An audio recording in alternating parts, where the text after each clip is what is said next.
So, ladies and gentlemen, distinguished guests, President Meidani, also His Excellency the Minister of Defense from Bosnia-Herzegovina, Minister Sigotic, welcome this morning. My fellow young leaders, distinguished guests, and participants. It is an honor and a pleasure for me to welcome us today to the second day of the annual academic conference on cultural diplomacy. I thought yesterday got off to a wonderful start. We were really very much blessed with wonderful content, inspiration, and also I think provocation. So I'm hopefully that we've really been forced to think differently about many of these issues. What cultural diplomacy was, what it is, what it can be. I definitely know my own mind was stretched in many ways by many of the comments as well as the questions. So I'd encourage you all to stay active today, really pose questions. Let's keep this as interactive as possible, and I think together we can come closer to finding maybe some answers, not necessarily one answer, to the way in which cultural diplomacy might look in the future. It's an honor and a pleasure for me to introduce our opening keynote speaker of the day, someone I'm proud to say I've had the chance to work with on a number of occasions, also proud to consider a member of our advisory board, President Rexhep Meidani. President Meidani has an exceptional career in Albanian politics. He graduated from the University of Tirana, initially in physics. Then in 1974, he accomplished his postgraduate studies at the University of Cannes. Furthermore, he received his PhD in solid-state physics from the University of Paris 11, and then did his PhD in condensed matter physics in the University of Tirana. Meidani worked as a professor, chair of the departments, and later as dean of the Faculty of Natural Sciences at the University of Tirana. He was also invited as a guest lecturer in numerous universities around the world, still today. In addition, he has published several articles and books. This wide work has made him one of the leading academics in his country. In the 1990s, President Meidani started a political career, occupying different posts and joining the Socialist Party in 1996. He was also engaged in the civil society, being chair of the board of the Albanian Center of Human Rights. In the anticipated parliamentary elections of June 1997, Meidani was elected as a member of parliament in the Albanian Assembly. After the elections, the Albanian Assembly elected Meidani as the president of Albania. He served as president until 2002, playing a key role not only in the democratic and environmental revival of Albania, but also the stability plan for Southeastern Europe. President Meidani is currently a member of the Club of Madrid, as well as a member of the Institute for Cultural Diplomacy Advisory Board. Please join me in a very, very warm welcome for President Meidani, Rexhep Meidani. Thank you. Thank you. Thank you.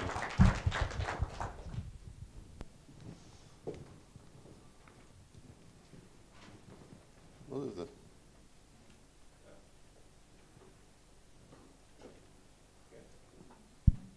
Yusuf, we need you regarding the PowerPoint if you're here. Well, You just click OK. okay, maybe. See what happens there. Okay, now it's. So it was afraid when you came. Thank you, Mark, for these nice words. Well, my idea was to say some words about cultural diplomacy for a world without walls. Of course, I took some examples, and considering the time which was defined, I believe I will not consider these examples, but you have the right to have a copy if you like. So let's say some words about the main problem. What is the real problem, not only of cultural diplomacy, but in general in our world?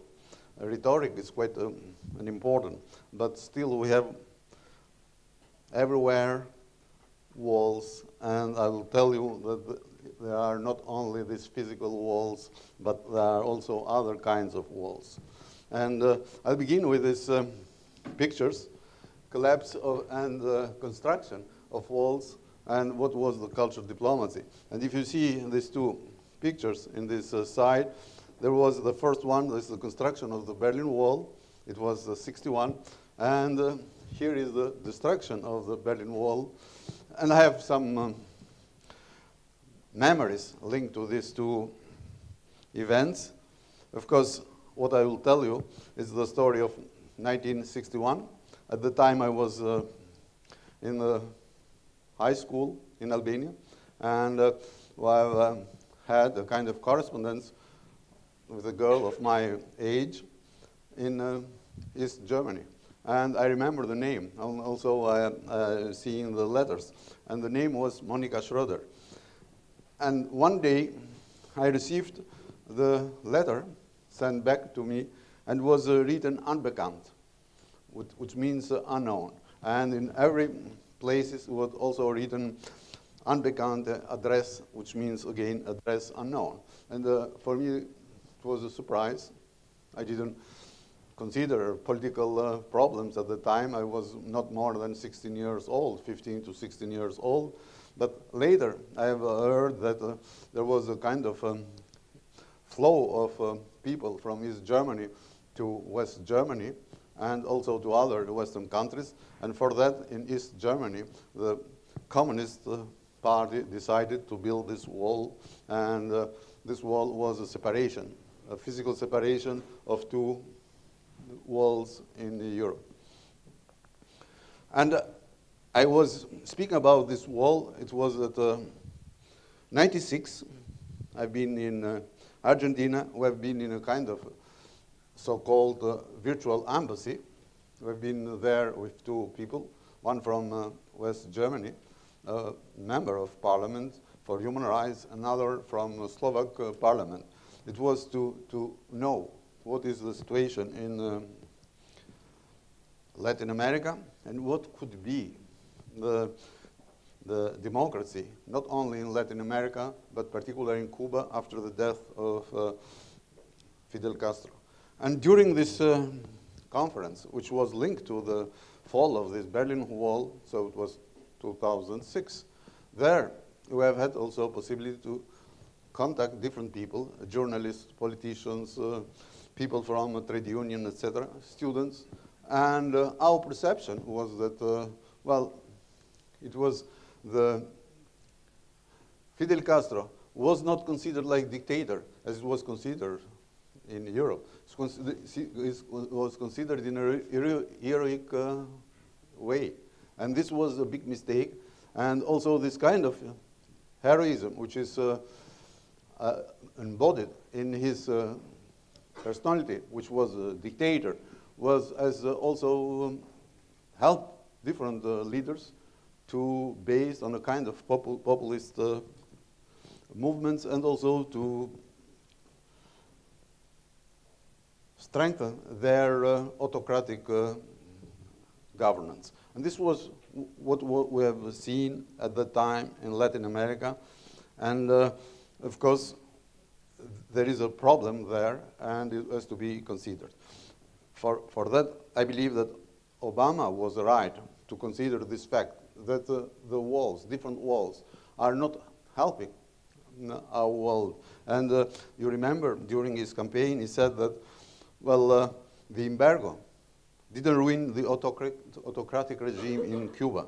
And he was right, because this kind of embargo, economic embargo, political embargo, cultural embargo, didn't help Cuban people. And on the other side, the autocratic regime has resisted there. So you see, it's a case where the lack of this cultural diplomacy didn't help the democratization of a country, but on the other side, well, didn't help people for their political, culture, economic emancipation. And, well, it was, I remember when I was preparing this kind of lecturing, only to make sensible this kind of problem. I've been in 2006, again, I've been with President Carter, the actual minister of, foreign minister of Sweden, who has been prime minister before, and the former minister of Spain, who have been in a mission, leading a mission in Palestine during the elections there. It was 2006. And we have had a contact with the foreign minister of Israel at the time. It was Tzipi Livni. And we've had a kind of discussion. And I asked her, I said, what do you think about this kind of wall that you are building everywhere? And you are building this everywhere, but how these people, which are within these walls, in these confinements, in this kind of isolation, they can be they can have a kind of democratic behavior. And well, during this response, well, the foreign minister said, no, there are not walls, there are fences. And it was a friend of mine, of a delegation, an American one, I said, these are not fences, these are walls. And in fact, if you like to see these fences, these are the fences, or these physical walls which are separating two communities there between the community of Palestine and the other community of Israelis. And another one, these are fences. You see what kind of fences they are, and these are towers. And I'm telling you these facts because, well, in this world, still, we are separating people, we are separating communities, we are separating also races. So it's not still, let's say, democratic world, but it's not also a good one, because with this kind of separation, this kind of isolation, this kind of strong wind, which is cultural democracy can serve. And, well, it was another wall which was began to be built some years ago between the United States and Mexico. And, well, this kind of wall was perceived like a new iron curtain between these two countries. And, well, it's not what is happening. Well, things are perceived in this way. These are walls, and this is the case when you have a border beach and there is the wall. And here you see some drug tunnels, which means that you are trying to build these walls, but on the other side, what is happening? It's, well, the crime world is becoming active through different ways, and it means that also they are destroying more elements of humanity.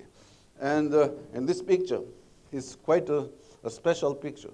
It's a person, it's known, because what he was caught after, he has prepared a kind of seat to pass the border. So it was like a seat there, but, well, it was caught, and it's one of the media has used this kind of picture, but telling you that these walls are trying to isolate people, but it's not the right solution. And on the other side, you see another tendency. For example, in the cross-border, there is a cross-border cooperation between Mexico and the United States. It's a good cooperation. It's a cooperation between artists in both sides. And if you see today what is happening, well, the most part of these relations are improved, and also this kind of contact, it's reducing the trafficking. But for me, it's these examples where also the cultural diplomacy can give some results are only a part of the walls. So these are only the physical walls. We have other walls which are creating a lot of problems in our societies. And, well, a kind of wall or a project wall also is this Schengen area.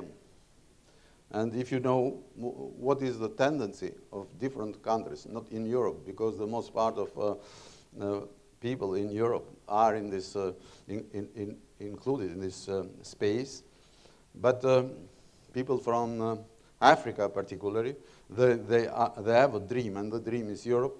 And, well, but this kind of Schengen land, let's call it like that, or Schengen area, it's a project wall.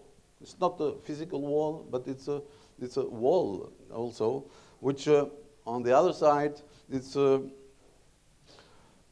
backing the clandestine trafficking, exploitation. Also, it's the growth of the other trafficking. And on the other side, if you see what our demands, it's that, well, in Italy, there will be a reduction of population by 16 million people. So they need people. And they have to be prepared. But also Germany, they need also more than 10 million people during 30 years to keep this active force for production. And on the other side, if you see what are the data, well, different persons are entering into Europe in an illegal way, and this number, based on the figures, is more than 500,000. So we are creating walls, but we are not stopping this kind of flow. And on the other side, we are creating the chances for victimization. And not to go to others, because another problem was also Albania at 91 and 97, before having this kind of presidency. Well, the first exodus was 91. And it was linked to the quite a difficult situation, economic situation, political situation in Albania. They didn't have a kind of hope more to stay in Albania, and they left Albania. And this is a picture where they try to jump to different ships and to immigrate.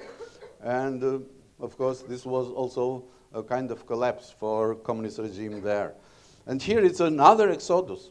It's not exodus which is linked to a kind of wall created by a political regime. It's another case where Kosovar Albanians, they left Kosovo to go to Albania and to Macedonia under this policy of ethnic cleansing and genocide of regime of Milosevic. And well, the number of Albanians of Kosovo who left Kosovo at the time was nearly 1 million.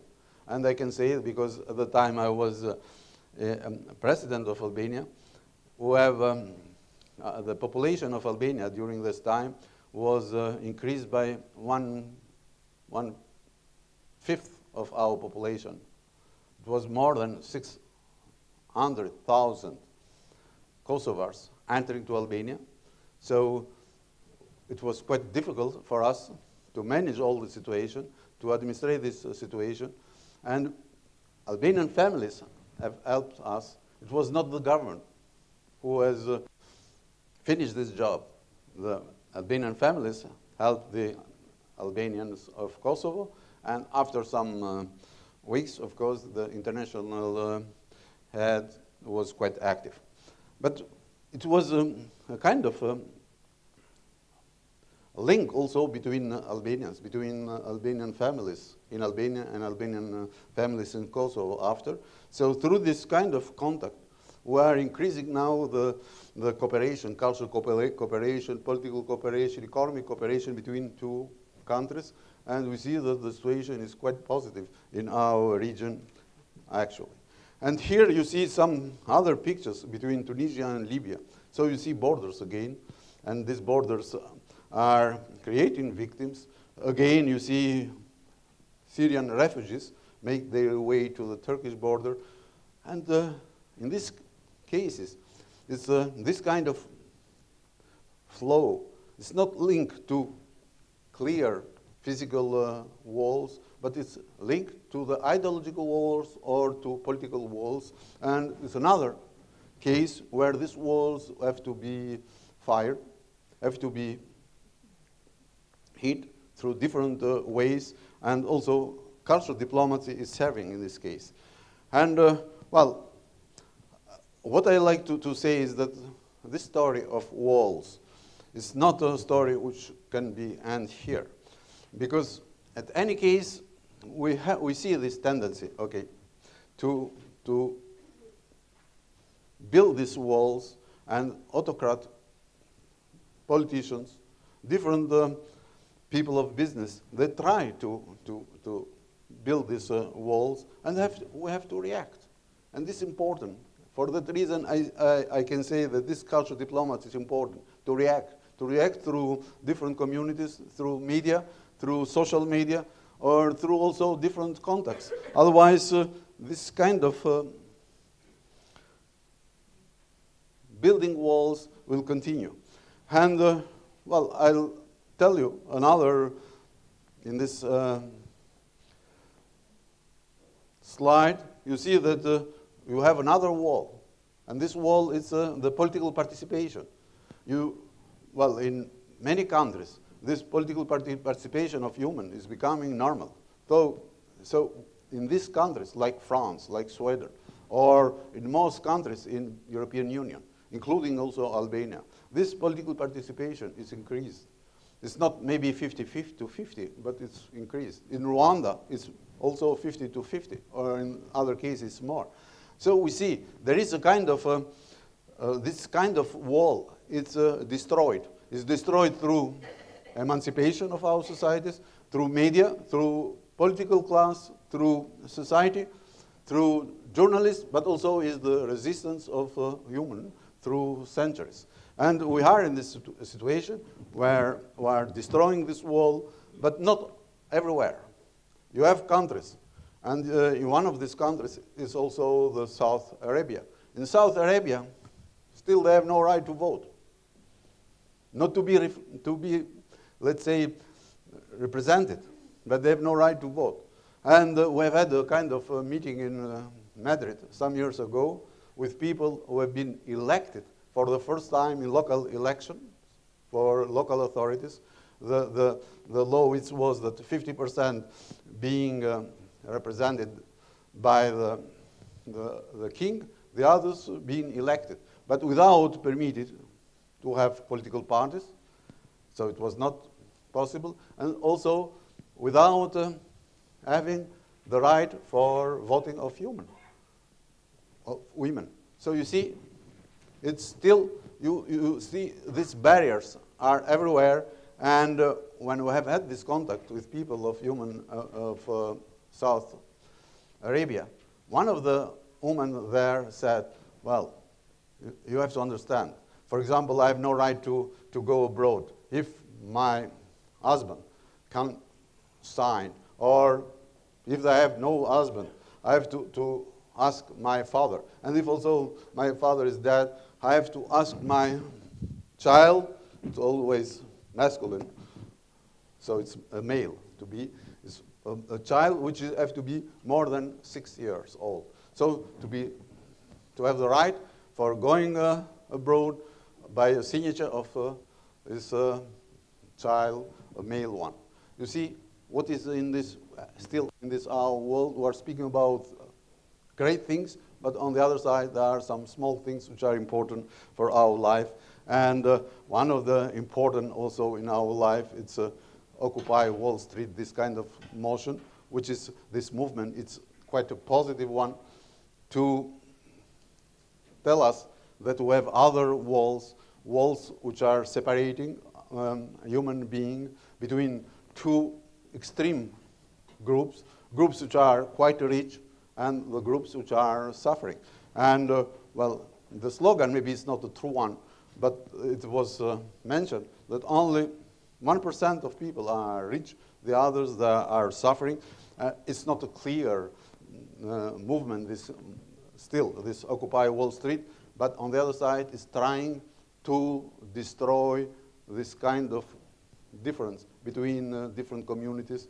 So a kind of wall. And Obama, he was supporting this movement. He said that I'm going to be talking about a whole range of things today, and I appreciate you when he contacts them, you guys making your point. Let me go ahead and make mine, Obama said, and I will listen to you and you listen to me. So this is a kind of, this is cultural diplomacy there, to use positively this movement for a positive emancipation and to make also our world much more equal. And this is, well, it's to play a little this animation. And there is another movement which will be on 17th December, and let's hope that also will produce a positive effect. And here you have, regarding the diplomatic culture and international relations, well, I'll say only 2 words, and that there is using this kind of culture diplomacy, the model of international relations now is changed from a realistic model to a much more complicated model where it's not a link between government, it's a link between individuals, it's a link between societies, and also different actors, where actors of civil societies are becoming important. For others cases, well, you can read these examples where important is also this kind of cultural diplomacy which is used by European Union to Serbia to improve the relationships between 2 communities, Serb community and Albanian community in Kosovo. It's this kind of cultural diplomacy which is used there, and through the integration or candidacy of Serbia into European Union, well, we hope that the relationship between these 2 communities will be ameliorated. I will stop here. Thank you.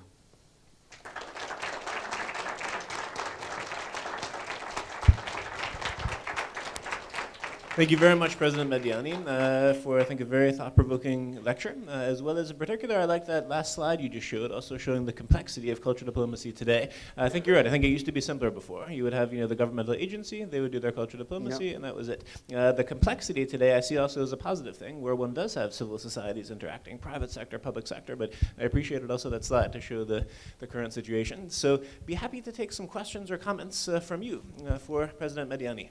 And as always, if you could briefly stand and introduce yourself before making the comment, would be great. Who would like to go first? Comments, questions? Please. Okay.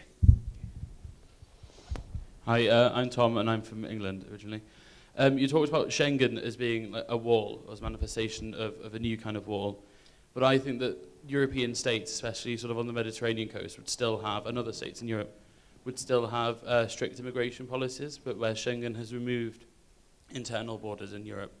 It's an example of bringing down borders. I mean, I know there are problems with immigration from Africa to Europe and Europe's integration of its immigrants, but I still think Schengen should be held as like an example of where we've got rid of borders and not established them.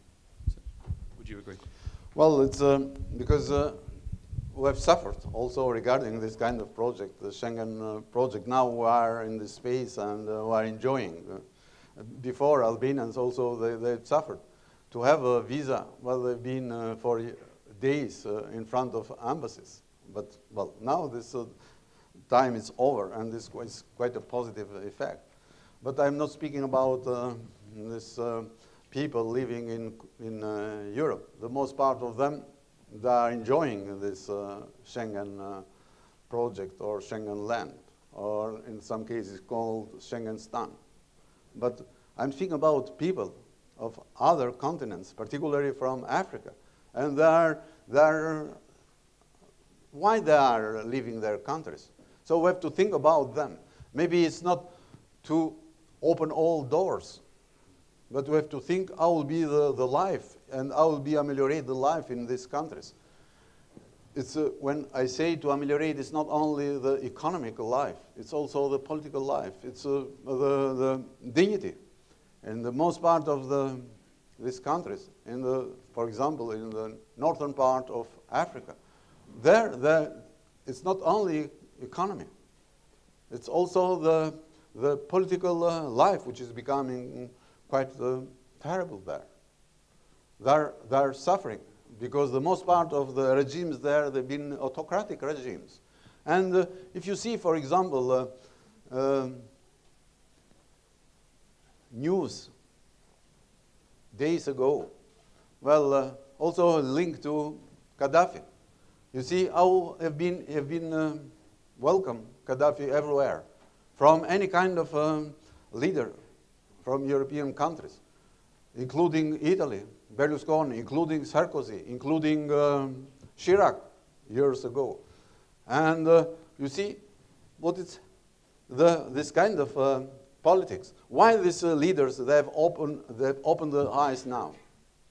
And they didn't put pressure to this kind of regime, autocratic regime, before. So, well, there is a real problem in a political level, but also in other levels in our world. And we have to think how to change our world in a positive way.